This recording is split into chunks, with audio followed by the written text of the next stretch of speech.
Movie की शुरुआत में हम एक औरत को देखते हैं जो अपने बेटे को पार्क से पिक करने आई थी। लेकिन उस औरत को पता नहीं होता कि दूर से एक आदमी उस पर नजर रख रहा है। इस आदमी का नाम सैम था। इसके तुरंत बाद जब वो औरत अपने बेटे को लेकर कार तक जाती है तो एक शख्स पीछे से आकर उस पर लगातार वार करके उसे खत्म कर देता है। वही सैम बस बेबस होकर यह सब देख रहा होता है। वो उस औरत की मदद नहीं करता। सैम बस उस कातिल का चेहरा देखना चाहता था। बाद में सैम अपने बाथटब में उठता है जिसके जिस्म पर बहुत सारे वायर्स लगे हुए थे।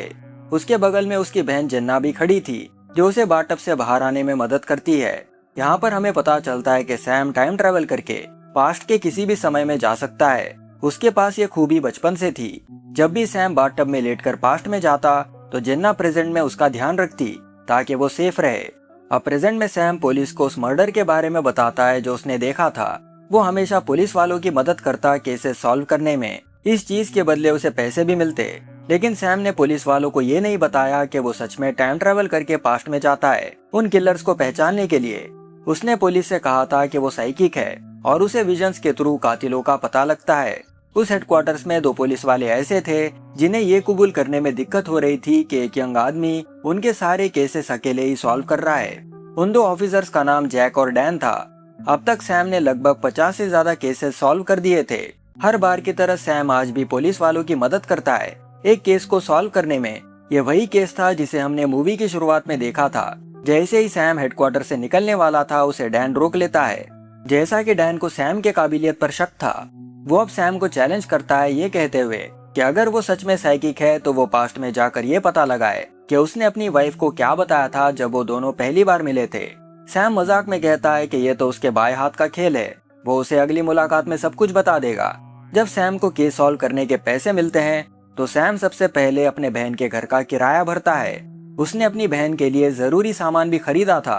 वही जन्ना एक तरह से इंट्रोवर्ट थी, वो हमेशा घर में ही रहती थी। सैम जन्ना से कहता है कि उसे बाहर जाकर अपनी जिंदगी जीनी चाहिए और बाहर दोस्त बनाने चाहिए। लेकिन जन्ना को ये सब पसंद नहीं था। कुछ समय बाद जन्ना अपने भाई से उस इंसिडेंट के बारे में पूछती है जब वो छोटे थे। यहाँ पर हमें पता चलता है कि सैम और जन्ना के पेरेंट्स अब इस दुनिया में नहीं रहे। इसलिए सैम जन्ना का इतना ख्याल रखता है क्योंकि उसके अलावा इस दुनिया में उसका कोई नहीं था। यहाँ पर जन्ना को भनक लगती है कि सैम उससे कुछ छुपा रहा है। जैसे ही जन्ना इसके बारे में बात छेड़ती है तो सैम गुस्सा होकर वहाँ से चला जाता है।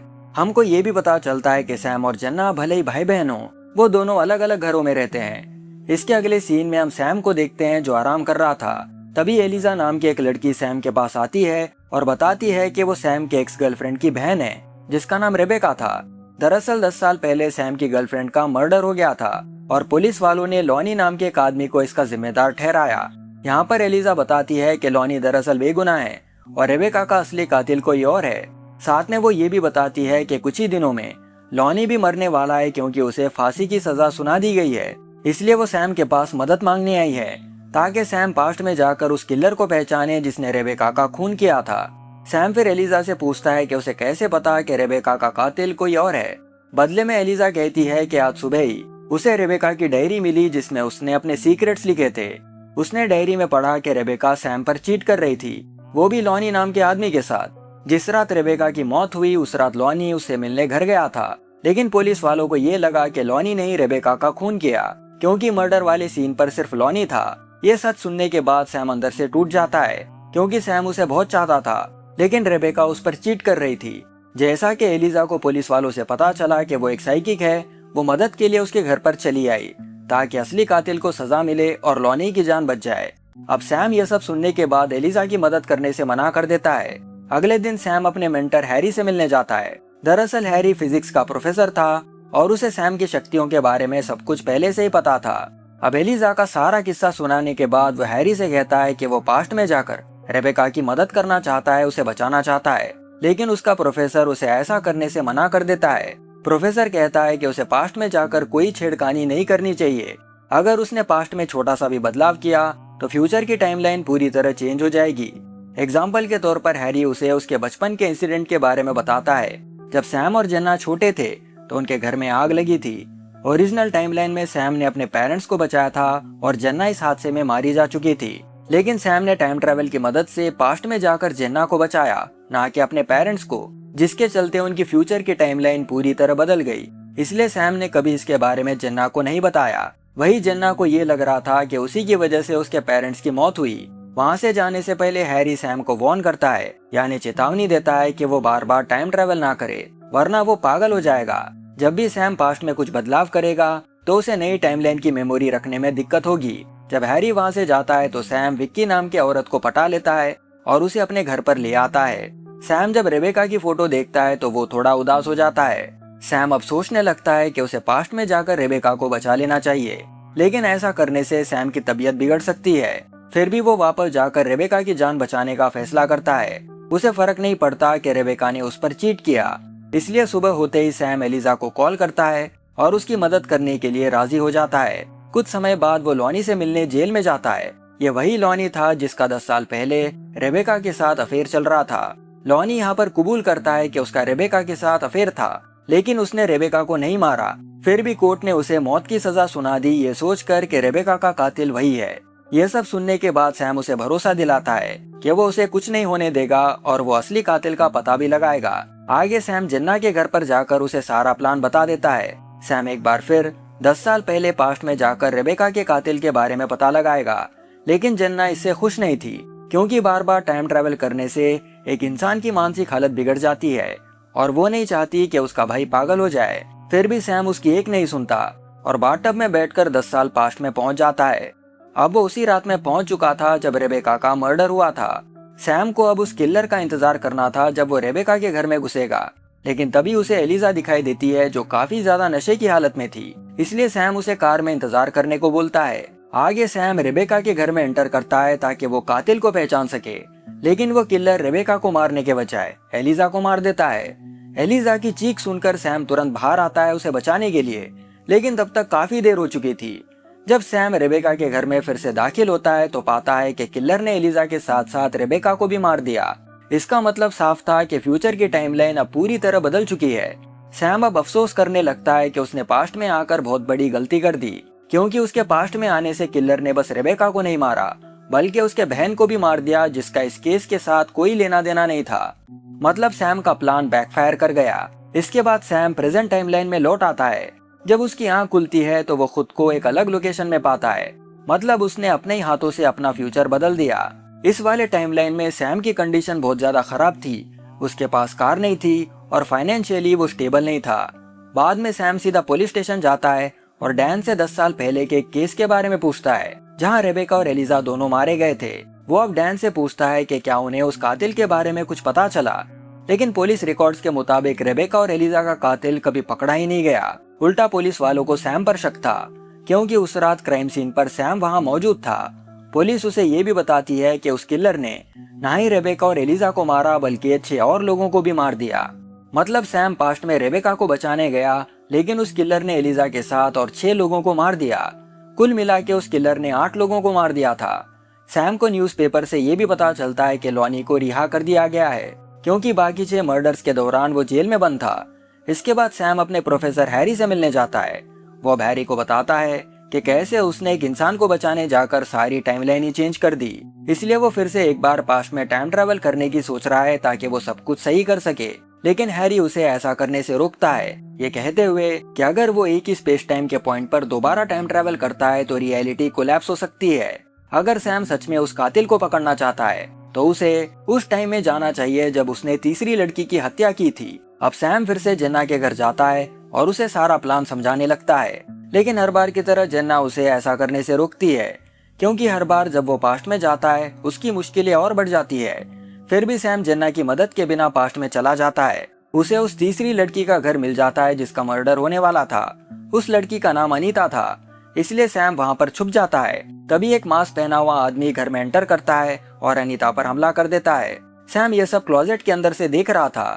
यहाँ पर उसे पता चलता है कि वो कोई कातिल नहीं बल्कि अनीता का बॉयफ्रेंड है जो बस मस्ती कर रहा था। मतलब वो असली किलर था ही नहीं। जब अनीता और उसका बॉयफ्रेंड सैम को क्लोजेट में छुपा हुआ देखते हैं तो सैम को मजबूरन वापस अपने प्रेजेंट टाइमलाइन में आना पड़ता है। अपने टाइमलाइन में वापस आने के बाद सैम पाता है कि उसकी हालत अब पहले से ज्यादा बदतर है, इसलिए वो सीधा हैरी के पास भागता है। लेकिन इस वाले टाइमलाइन में हैरी काफी अरसे से गायब था। किसी को नहीं पता कि वो कहाँ पर है। इसका मतलब साफ था कि सैम के टाइम ट्रैवल करने से हैरी का फ्यूचर भी बदल गया। सैम तुरंत अपने घर भागता है और किलर के डिटेल्स के बारे में ढूंढने लगता है। लेकिन इस बार किलर की इंफॉर्मेशन अलग थी। सैम को ये भी रियलाइज होता है कि इस वाले टाइमलाइन में अनीता जिंदा है, इसलिए वो सीधा अनीता के पास चले जाता है ताकि वो ये पूछ सके कि वो किलर से कैसे बची। लेकिन अनीता के हिसाब से उसे मारने कोई नहीं आया था। जब वो सैम को देखती है तो वो पहचान लेती है कि ये वही आदमी था जो उसने कुछ साल पहले क्लोजेट में देखा था। इसलिए वो डरकर सैम के आंखों में पेपर स्प्रे मारकर वहां से 9-2-11 हो जाती है। अब सैम काफी ज्यादा परेशान था। उसे समझ नहीं आ रहा था कि वो कहाँ गलती कर रहा है और हर बार उसके टाइम ट्रेवल करने से उसकी मुसीबतें और बढ़ती जा रही है। इस बार तो उसे सलाह देने के लिए हैरी भी नहीं था। इसलिए थका हुआ सैम सीधा जिन्ना के घर जाता है और उसे अनीता और प्रोफेसर हैरी के मिसिंग होने के बारे में बताता है। बदले में जन्ना जवाब देती है कि उसने तो उसे पहले भी वॉर्न किया था, लेकिन वो सुनता कहाँ है। इतना ही नहीं, बार बार टाइम ट्रेवल करने से उसका दिमाग परमानेंटली डैमेज भी हो सकता है। इसके बाद जन्ना उस पे एक ऐसा आरोप लगाती है जिससे सैम की जमीन हिल जाती है। जन्ना कहती है कि इन सारे लड़कियों का किलर शायद सैम ही होगा, क्योंकि बार बार टाइम ट्रेवल करने से वो एक साइको हो गया होगा और लोगों को मारने लगा। शायद ये किलर सैम का फ्यूचर वर्जन हो सकता है। और तो और रिकॉर्ड्स के मुताबिक हर वारदात की लोकेशन पर सिर्फ सैम अकेला मौजूद था, इसलिए उसे शक है कि इन सारे मर्डर्स के पीछे सैम का हाथ है। अब जन्ना सैम से पूछती है कि कहीं उसी ने तो उनके घर में आग नहीं लगाई जब वो छोटे थे। सैम जो इन सारी बातों को सुनकर टूट चुका था, वो जन्ना को बताता है कि उस रात जब उनके घर में आग लगी थी तो ओरिजिनल टाइमलाइन के हिसाब से उसमें जन्ना अकेली मारी गई थी। फिर उसने टाइम ट्रेवल करके जन्ना को बचाया, जिसके चलते उनके पेरेंट्स की डेथ हो गई। सैम जन्ना को ये भी बताता है कि उसने अपनी पावर का इस्तेमाल लोगों को मारने के लिए नहीं बल्कि लोगों को बचाने के लिए की है। ये सब सुनने के बाद जन्ना उसे सलाह देती है कि वो बार बार पास्ट में ना जाए, बल्कि ये सारा इन्वेस्टिगेशन का किस्सा पुलिस को करने दे। वो दोनों खुशी खुशी साथ में रह सकते हैं। अब सैम को भी लगने लगता है कि जन्ना की बातें सेंस बना रही है, क्योंकि जब भी वो पास्ट में जाता उसकी मुसीबतें और बढ़ जाती। इसके बाद सैम बारटेंडर विकी के पास जाता है और उसे अपने साथ हुकअप के लिए घर चलने को बोलता है। लेकिन इस वाले टाइमलाइन में विक्की एंगेज्ड थी, इसलिए वो उसके साथ आने से मना कर देती है। जैसे ही सैम बार से बाहर निकलता है, एक मास्क पहना हुआ शख्स अंदर आकर विक्की को मार देता है। इसके अगले दिन जब पुलिस वहां पर इन्वेस्टिगेशन के लिए आती है तो उन्हें पता चलता है कि विक्की का आखिरी कस्टमर सैम था। इसलिए पुलिस इन सारे पहलुओं को जोड़ते हुए सैम को दोषी ठहराकर उसे अरेस्ट कर लेती है। यहाँ पर डैन सैम से पूछता है कि हर मर्डर सीन पर वो वहाँ पर क्यों मौजूद था, लेकिन इससे पहले कि वो उसका स्टेटमेंट ले सके, जन्ना एक वकील को लाकर उसे बेल पर छुड़ा लेती है। वही पुलिस के पास भी कोई ठोस सबूत ना होने के कारण उसे जाने देना पड़ता है। लेकिन पुलिस स्टेशन से निकलने से पहले सैम वहाँ के केस फाइल्स चुरा लेता है। जब सैम घर आता है तो उसे रिकॉर्ड्स के जरिए सितंबर 19, 2004 के विक्टिम के बारे में पता चलता है, जिसकी लाश एक ऑटो प्लांट के पास मिली थी। इसलिए वो फट से 2004 के टाइमलाइन में जाने का फैसला करता है। लेकिन जब वो प्लांट पर पहुंचकर कुछ पता लगाने की कोशिश करता, पुलिस वहां पर पहले से मौजूद थी। वो उसे स्पॉट पर ही अरेस्ट कर लेती है। साफ शब्दों में कहा जाए तो ये सब एक जाल था सैम को फंसाने के लिए। सैम को अब समझ नहीं आता कि किलर को कैसे पता चल रहा है कि वो उसी टाइमलाइन में टाइम ट्रेवल करने वाला है। इस बार पुलिस स्टेशन में सैम अपनी शक्तियों के बारे में डैन को बताता है, लेकिन डैन को उसकी बातों पर भरोसा नहीं होता, जिसके चलते सैम उस बातचीत के बारे में बताता है जो डैन और उसके वाइफ के बीच हुई थी जब वो पहली बार मिले थे। अब डैन सैम की बातों पर भरोसा करके उसे जाने देता है, मगर जाने से पहले वो सैम को वार्न करता है कि पुलिस उसे 1 घंटे बाद ढूंढना शुरू कर देगी, इसलिए उसे पास्ट में जाकर सबसे पहले खुद को बचा लेना चाहिए। इस बार सैम उसी 2004 के टाइमलाइन में जाता है जहां पर सीरियल किलर ने एक विक्टिम की लाश छुपाई थी। वहां पहुंचने पर सैम पाता है कि प्रोफेसर हैरी को बंदी बना लिया गया है, इसलिए सैम मदद के लिए बाहर भागता है। तभी रास्ते में उसका पैर एक ट्रैप में फंस जाता है, जिसके बाद एक मास्क पहना हुआ किलर उसके सामने प्रकट होता है। सैम आज पहली बार उस किलर को देख रहा था। जैसे ही किलर अपना मास्क उतारता है, सैम उसे देखकर शॉक हो जाता है, क्योंकि वो किलर कोई और नहीं बल्कि उसकी अपनी छोटी बहन जन्ना थी। अब तक जितने भी क्राइम्स हुए थे वो सब जन्ना ने किए थे। उसने ही उन 8 लड़कियों को मारा था। अब जन्ना सैम को सब कुछ बताना शुरू करती है। वो बताती है कि सिर्फ सैम के पास ही नहीं बल्कि उसके पास भी टाइम ट्रेवल करने की पावर थी, लेकिन उसने कभी सैम को इसके बारे में नहीं बताया। इसी वजह से वो हमेशा सैम से 1 कदम आगे रहती। हर बार जब सैम पास्ट में जाता, जन्ना को पहले से पता होता कि वो किस टाइमलाइन में जाने वाला है। फिर वो उससे भी पहले के टाइम में जाकर सब कुछ बदल देती। वही रेबेका जो सैम की पहली गर्लफ्रेंड थी, उसे भी जन्ना ने ही टाइम ट्रेवल करके मारा था। जन्ना कहती है कि रेबेका सैम पर चीट कर रही थी, इसलिए उसने उसे भी मार दिया और उसके बॉयफ्रेंड लॉनी को फंसा दिया। इसके बाद जन्ना ने कुछ नहीं किया, लेकिन जब सैम एलिजा के कहने पर रेबेका को बचाने के लिए पास्ट में गया, तब जेन्ना को भी दोबारा टाइम ट्रेवल करना पड़ा। इस बार वो और भी पीछे चली गई। इसी वजह से इस बार उसने रेबेका के साथ साथ एलिजा को भी मार दिया, ताकि एलिजा बाद में सैम के पास मदद के लिए ना आ सके। अब सैम पूछता है कि बाकी के 6 लड़कियों का क्या? वो तो बिल्कुल स्ट्रेंजर्स थी, सैम उन्हें जानता भी नहीं था। फिर जेन्ना ने उन्हें क्यों मारा? जेन्ना इसका भी जवाब देती है कि वो लड़कियां सैम के लिए सिर्फ इसलिए अनजान थी क्योंकि जेन्ना ने उन्हें सैम से मिलने से पहले ही मार दिया था। वरना अगर सैम नॉर्मली अनीता से मिलता तो दोनों शादी कर लेते और किसी दूसरे शहर में शिफ्ट हो जाते। इसी तरह अनीता के बाद जेन्ना ने जिन 5 लड़कियों को मारा, वो भी फ्यूचर में किसी न किसी समय सैम के साथ रिलेशनशिप में आने वाली थी। यह सुनकर सैम बहुत ज्यादा शॉक हो जाता है। उसे समझ नहीं आता कि जिस भी लड़की से वो प्यार करता, जेन्ना को उससे प्रॉब्लम थी, लेकिन क्यों? तब जेन्ना सैम को एक बहुत बड़ा राज बताती है। वो कहती है कि जो भी लड़की फ्यूचर में सैम से प्यार करने वाली होती, वो उन सबको मार देती। और इसका रीजन ये था कि वो सैम से प्यार करती है और उसे सैम को किसी दूसरी लड़की के साथ देखना बिल्कुल बर्दाश्त नहीं होता। ये कहकर जेन्ना अपने भाई सैम के पास जाने लगती है। वो कहती है कि वो हमेशा से सैम से प्यार करती थी, चाहे वो दोनों भाई बहन ही क्यों न हो।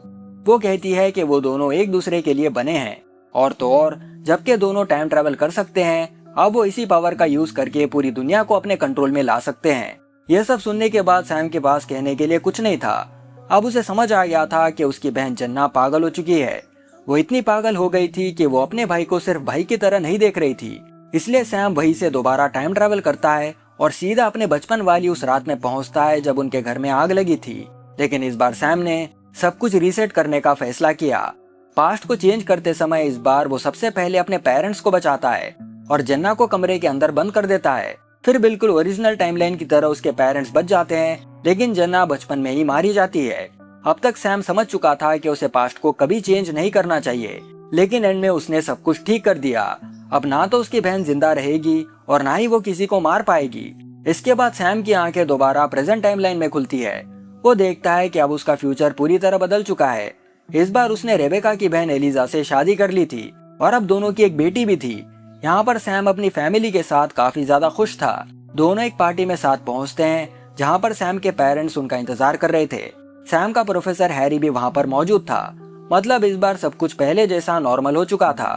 अब सैम अपनी फैमिली के साथ खुश था और उसे समझ आ गया था कि अब से उसे पास्ट की किसी भी चीज को चेंज नहीं करना चाहिए और टाइम के साथ खेलना कितना खतरनाक हो सकता है ये भी उसने समझ लिया। इसी हैप्पी एंडिंग के साथ ये मूवी यहाँ पर खत्म हो जाती है। तो आपको मूवी का ये डेंजरस ट्विस्ट कैसा लगा, नीचे कमेंट करके जरूर बताना। और हाँ, आपने कहावत तो सुनी ही होगी कि जो भी होता है अच्छे के लिए होता है। तो दोस्तों, आज की ये मूवी यहीं पर खत्म होती है। आशा करता हूँ कि आपको वीडियो देखकर मजा आया होगा। वीडियो अच्छा लगा हो तो लाइक और हाइप करना ना भूले, ताकि इस चैनल की रीच थोड़ी बढ़ जाए और अपनी ये छोटी सी फैमिली और बड़ी हो जाए। आज के लिए बस इतना ही दोस्तों, मगर मैं जल्द ही एक और मजेदार मूवी के साथ लौटूंगा। दैट्स ऑल फॉर टुडे दोस्तों, थैंक्स फॉर वॉचिंग।